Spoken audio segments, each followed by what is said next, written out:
Okay, so hi everyone, I'm Stephen, and today my presentation is going to be about the story in games and why they're important. So, first thing is what is a story? So that's, if you Google story, the first thing that comes up is an account of imaginary people and events thought for entertainment. And I think we could all agree that that is basically a story. So some games have a story, Fallout, Batman, some games don't have a story, like FIFA, Pac-Man. There's no set story. There's no single player story for Pac-Man or FIFA. There's a single player, but there's no story, there's a setting. So that's a big question that I want to ask, is does setting count as story? I don't think it does. I think setting is more like a framework for a story. If you want to think of it like a book, it's like, I guess, the time period that a book could be set in, but it's not necessarily the story. It could have any story.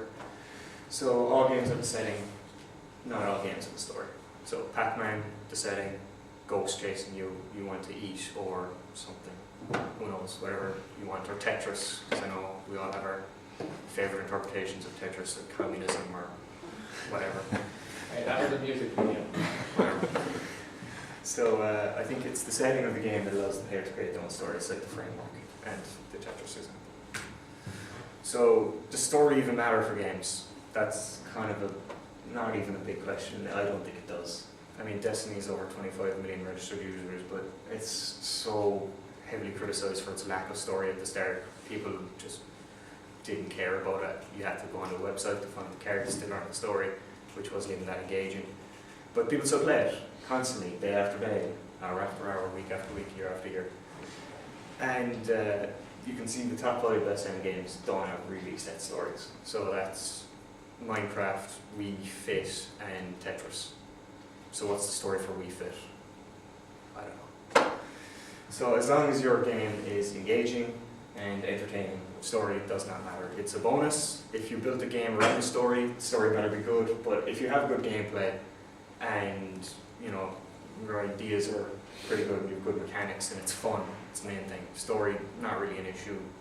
But I think that's kind of why multiplayer is so big and stays around so long in MOBAs and that kind of thing. And then that leads into this big debate of narratology versus mythology. So we all kind of know what that is. It's narratology games should be understood as, or should be criticized as novels, forms of entertainment. They can be so basically, this all kind of came about when games started to happen. People want to criticize games as though they were plays or movies or that kind of thing. Now, what's the story mean, and who are the characters? And why is Pac-Man yellow? What's that mean about the world? And then mythology just wants to say, well, Pac-Man's just fun, the mechanics are smooth and soft and it's engaging, it keeps me playing. So narratology, there's like a lot of stuff online about this, and it's kind of hard to just compact down, and it's all kind of pointless at the end of the day. Narratology is supposed to be able to understand games as a form of narrative and critique it as such. Narratology, this is a quote from Janet Murray, who's like a big head on the narratology side. I don't know if she's relation. No.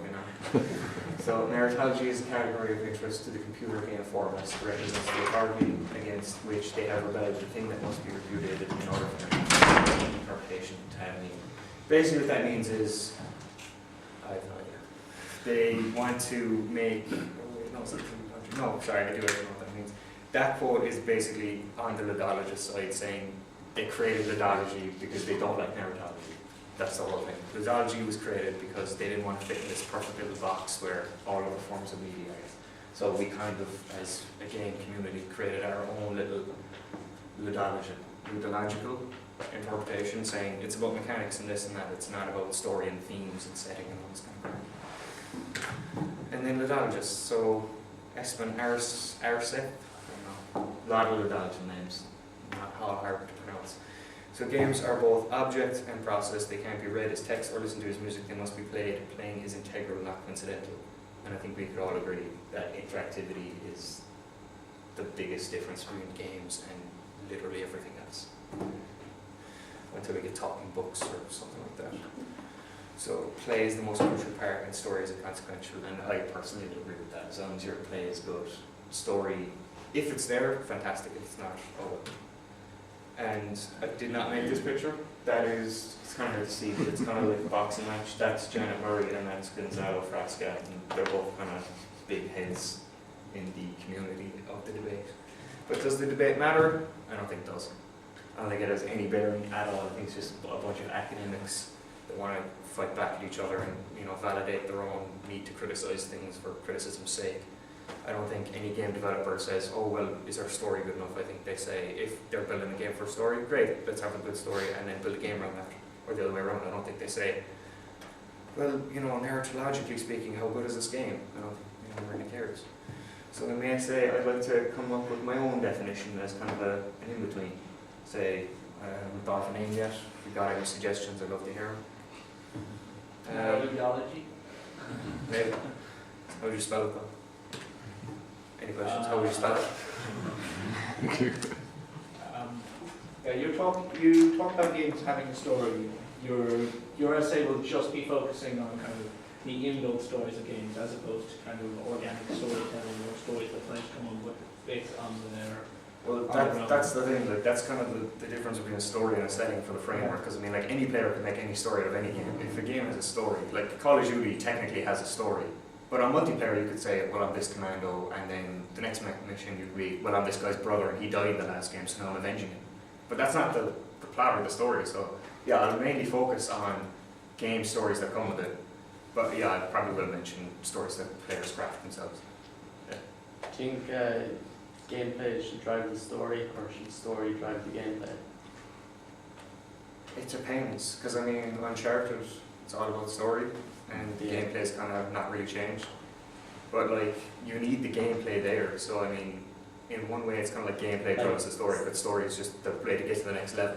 Like say someone who creates a song, some people create the lyrics first and then put the music on top of it, whereas, well, write the I know what you mean. music, yeah, and some people do it the other way around, and like, do you think that you should create like the gameplay first and then start to build the story on top of that, or should you start writing the story and then do the gameplay, or should there some way of like steps of iterating through that? The thing is, it depends, because I actually googled that exact same thing like a week ago or whatever, and some people say if you have a great story and you just want to tell the story but in the medium of a game, just tell the story and make a decent enough game and it'll be fine.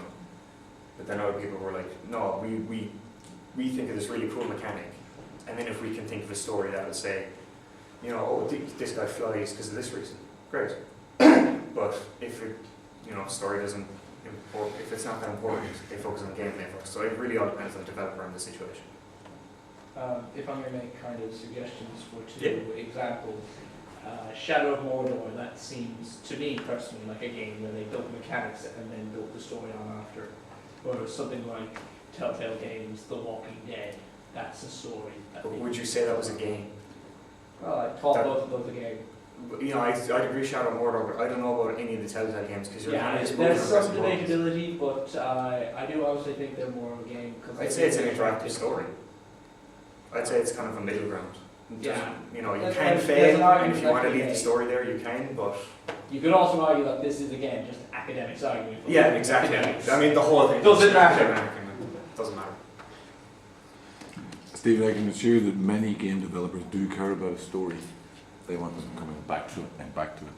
Not all, as sweeping generalizations say all game developers don't care about a story. Well, it depends on what kind of a game you have.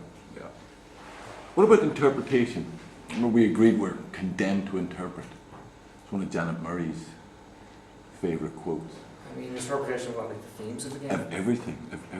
We want the story, we want to understand When what's I going play a on. game like FIFA, I'm not thinking, what does this mean? You know? Well, what do you want to I just do? want to play the game. No one's talking about meaning, one's talking about interacting. Yeah, but that's interpretation When you're interacting, you're interpreting. You're interpreting the rules. of the game. Yeah. Yeah, but you know the rules of the game. That's there. Why do you play then? It depends on what the game is, and what you're talking about. No, why do you play FIFA? Why do you play Mordor? Why do you play The Walking Dead? Because you want to have fun.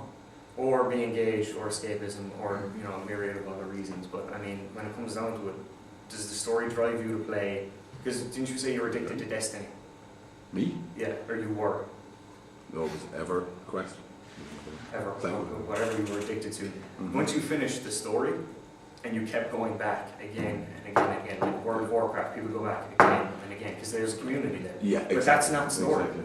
Well, you're involved in a story. Yeah, but once you And learn because it's how an to- unending story, because you're writing that story. As Yeah, but that's you That's- creating your own that's story, what that's not the set story. There's still a story. most people that play World of Warcraft don't play for the story. So, Most people that play World of Warcraft don't play for the story. It's pretty bad writing. Actually, Yeah. some people do really love the Oh, some people do, Blizzard but stuff. I mean, if you look at it mostly, it's not for the story. But as soon as you write your own story, you can't study it Yeah. as a work of fiction by an author. Then there's a lack of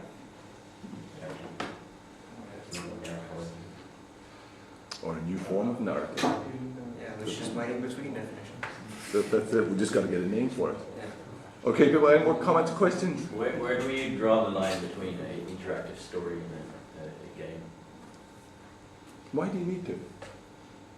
No, I'd say you kind of have to. Why? Because just purely because of how indie games are going, where everything is this great story and it all has meanings, and look at my art project, all this kind of thing. But there's no gameplay. There's just walk to the right, and oh, your wife is dead, but you keep walking to the right, and that's it. Like there's no other real gameplay. So I think you do have to draw into interactive story. I do want to point out the term indie game is starting to be associated with just any game that's kind of artsy, although an indie game is by its definition a game that is self-published. Yeah, but like there are great small indie team. You games. can have one that is purely mechanics focused, such Yeah, as exactly. Super Hexagon. I don't think that's in DMS. Or Dwarf Fortress. But you can also have ones that are arts. Yeah, exactly. You can, but you can also have those artsy games. So I don't which think aren't you should games. refer to indie games going in that direction being artsy. That like some indie games are going in that direction, but not all. Yeah, but you can say that about everything. Like some AAA games are going in multiplayer and some, But you're right. I shouldn't generalize. Sorry. Okay. Thank you, Stephen.